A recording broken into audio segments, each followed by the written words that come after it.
name is Anne, and so with this experiment, I see that there has been in the last few days another level of understanding that wasn't there in the beginning,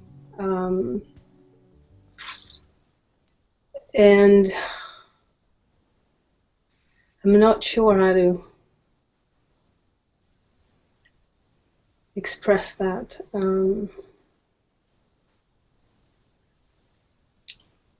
I think in the beginning I felt both a little kind of lost and overwhelmed about the restoring, because so much was going on in my life at once. And then there was also some kind of resistance to restoring, because this is something that I had tried before, and I was feeling like I wasn't believing in the restoring. And now it's much more genuine. It's coming from a broader space of the playfulness, the creativity of it. There's just the fun of restoring. It's not restoring in order to, I mean, obviously, yes, down the line I will feel better, but it's not even what is guiding me through the restoring. It's more the playfulness of finding a different story that really genuinely feels good, not something that had already thought about, that felt good one day, and today when I say the same thing, it's not having the same effect. So acknowledging that isn't creative, and that something else can be done with that. So it's much more fun and creative. And in the process, seeing that all my resistance or all my contractions and triggers are actually a call to creativity. I mean, that's a huge breakthrough for me, to just not see them as something to avoid, but something that says, hey, how about here and now? Are you can you be creative here and now? And so the byproduct of that is a little bit like what Anita was saying. For me, there's no sense of right and wrong anymore, or blaming the other coming at me with their advice or their story, or I don't have to protect myself, and I just have to see through. I also realize I don't have to believe what they're telling me, that they see that maybe they have a solution for me, and it might not be a solution for me, but within that, what they're expressing, they are giving me an opportunity to see something that I didn't see before, something that, and it's for me to look for it. I mean, it's a little bit like a treasure hunt. It's not necessarily obvious right away. Sometimes I have to pause a little and stay with it, and but as the person is talking with me, at least there is not this wall that goes up. It's more like this, okay, I can wait and see until they're done, and I can even take another hour or a few days or whatever it will take for me to restore that, to look for the treasure in that.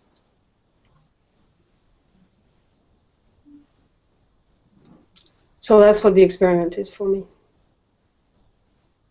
at this moment. I just want to say, wow, that's huge. So those are the new channels. That's great. I was thinking, like, how can I also make a connection to people that are new to this, so that they'll see what you're saying from a really, simple point of view. And I think you've said it, because you said like Anne, you said like I had a story, that was about getting advice, and now you're completely changed on that story. Like you're taking it more lightly, right? Would that be a good way to express it? Yeah. Yeah. It's like the channels, right? It's like before you just had the channel, maybe it was called an advice channel. Like, this person's giving me advice again and I don't like it. And now you're more in the creativity channel where you're saying, okay, maybe it's giving advice, but maybe I can just communicate in a different way to that. Does that make sense for you, Anne? Yeah. Yeah. Right. Just more creative, like you said. I think all along with the experiment, you guys, both of you and Richard, were always mentioning the creativity part, and I must say, in the beginning, I wasn't totally getting it. I wasn't. In a sense, it's not. I was getting it intellectually, but what I mean is, I wasn't doing it.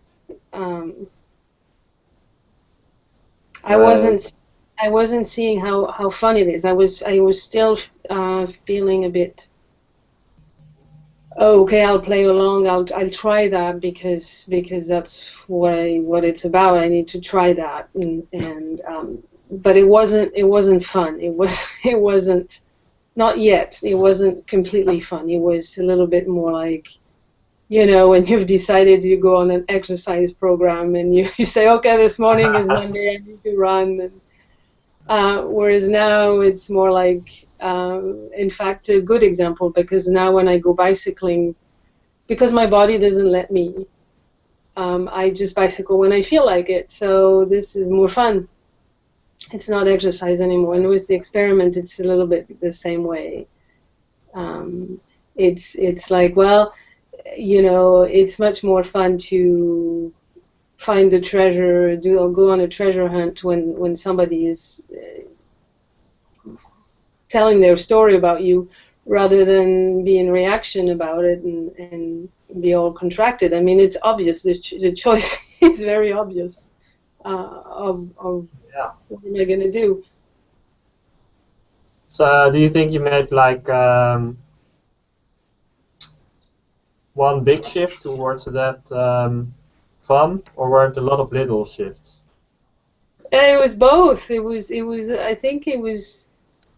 I mean, I don't mean to say that I didn't understand anything from the beginning, because that wouldn't be true either. I did understand it. It's more like it was. I think this was a little bit like the learning curve. It's like in the beginning you do little shifts, you try, you do, and you progress, not that much, and then suddenly there is a jump, in the learning. Suddenly that you got something. In painting is the same. In anything that you learn, there's this jump where you're like, oh, now I get it. And in the last few days, there was some of that realization of just a different level with it. I was going to say something else, but it just escapes me. All right, it'll come back if it wants to, right? Exactly. Maybe we made a mistake to make it so detailed and talk about all those things as if they're things, right? No, Restory and gap and pause and choice and all those things as if. Actually, Richard, I can see what you're saying, and at the same time, I've enjoyed that, because in a way, it just it leaves nothing uncovered. Like when you're with real life, you see that too, and then you can go to the simplification because you've gone into the complexity and you realize that wasn't necessary. So in a sense, nothing is left. I mean, that's a big statement, but less is left uncovered. You're going into many different ways that can be that these can be approached, including the first part where that is what I wanted to say, the realization that I saw that I was going towards the resistance. I was going towards what wasn't working, what was the fighting in me, and that was completely unnecessary. So in a sense, you could say, well, that whole part, because now I'm reading chapter 10 and 11, and I'm like, well, this could have gone in the beginning, but in a sense, no, perhaps not, because then you really see, it's kind of like, there are some experiences in life that make you much more sure of your choices later on, like when you've gone in the wrong directions, and then well, actually that isn't working for me. So I don't think there is any mistake. Yeah. I think that that process was just and perhaps somebody just picks, everybody's going to pick what sticks and what doesn't stick, and it's always, they're guiding their own process, whether it's conscious or unconscious. So you're providing for a wide array of things to look at.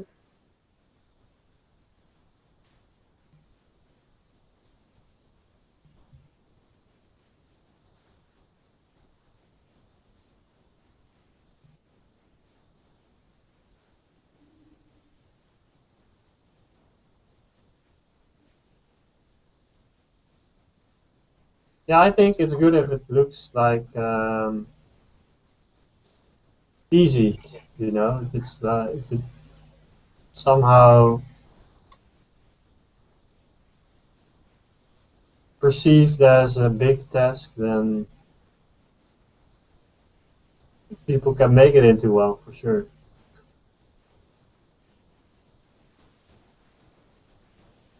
So they'll just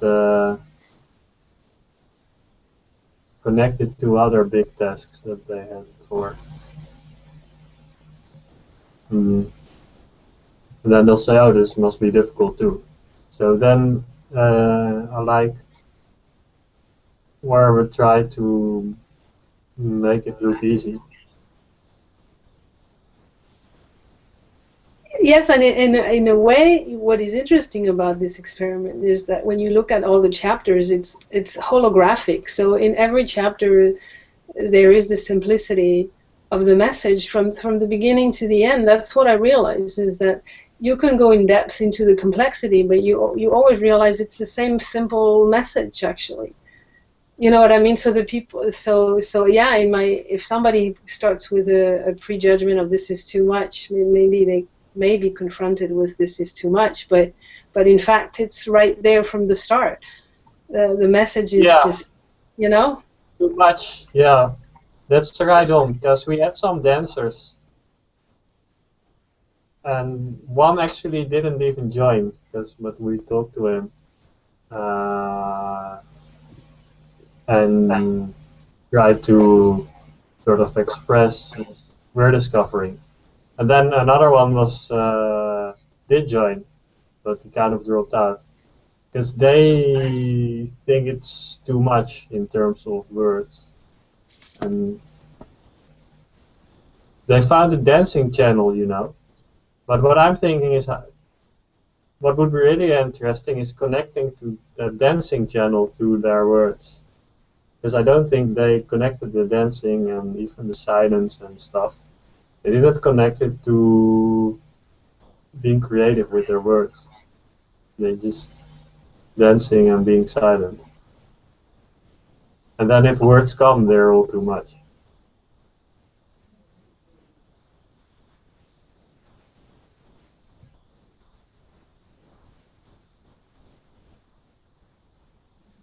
Michael, I didn't get that. What did you mean that if the words come, that helps with the creativity? Yeah, we had a few people that were dancers, right? We tried to interest them in the experiment, and then it didn't work because they just like dancing. So then if you just like dancing, then any word is an interruption of just dancing and being silent. So then it's too much very quickly.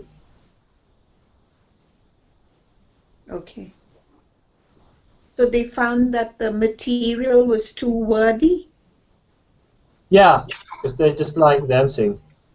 Yeah. Didn't you mention the idea of doing a PowerPoint, like where you'd have, slides, words, and then somebody also talking like you talking in the background, like, didn't you mention something like that? I thought. Well, it's pretty labored, and most people don't like it very much. Oh. But it's said by people that have studied it quite a bit that you can absorb way better if you're reading while somebody else is. You do both, visual and audio at the same time. And but I've seen it done in a way. It takes a special person that want to immerse themselves like that and get so in this rain of. Make a lot of work out of it, really. Not much play. Yeah. But anyhow, that could be cool. I mean, I don't know if any of you did that. So I read 3 chapters. At first I wasn't thinking I'd do reading any. And then Richard said, read some. I told him, record what he reads, because he was saying he reads out loud. And he said, no, you do it. I said, okay, I'll do it. And then I did 3. And then I suggested that you read while you listen. I don't know if anyone did that, but. I listened first and then I read. Uh-huh.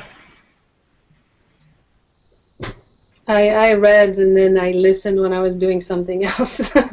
Like Yeah, that's a good way. Yeah.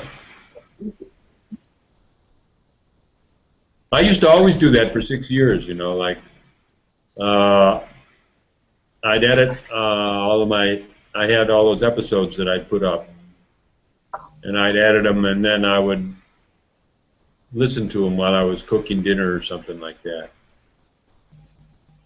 I think actually they learn, one of the really efficient way to learn languages is to do that. There's a Birkenbiele method in this German woman, and she found out that it's really good to read the 2 of them, the English and the other language, and then also at some other moment of your day when you're doing something else, cooking or painting or whatever, you just listen to it in the background.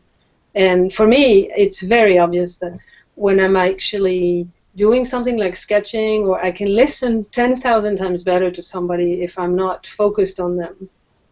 And in terms of receiving, with the hearing, I mean, then the reading is different. I like the focus of reading, but with the hearing, it has to be unfocused like that. It's interesting. And I think maybe one day you find somebody, a woman with a beautiful voice, or a man and a woman with beautiful voices, and then somebody playing music, and somebody who's good with graphics, and they put it together. Who knows? Maybe. It's not a given. It's not a given that text can be read well, right? No. And then it's a really good exercise for an author to read aloud and really realize how much stumbling he has written into it. And somehow when you don't read aloud, it seems like, as an author, it seems like, oh, that's perfect. I read it 8 times and it was always perfect. I read it out loud once and I'm changing everything, right? Because I can't even read it. It won't roll off my tongue. Well, that's why they have screenplay is different from a book. It's adapted. I think the audio, there's a whole new realm, a whole new creative realm developing that has to do with the internet, with developing products that are visual and hearing and reading, and it's a different kind. It's not something we've done before. It's something new, and it takes different skills. Yeah.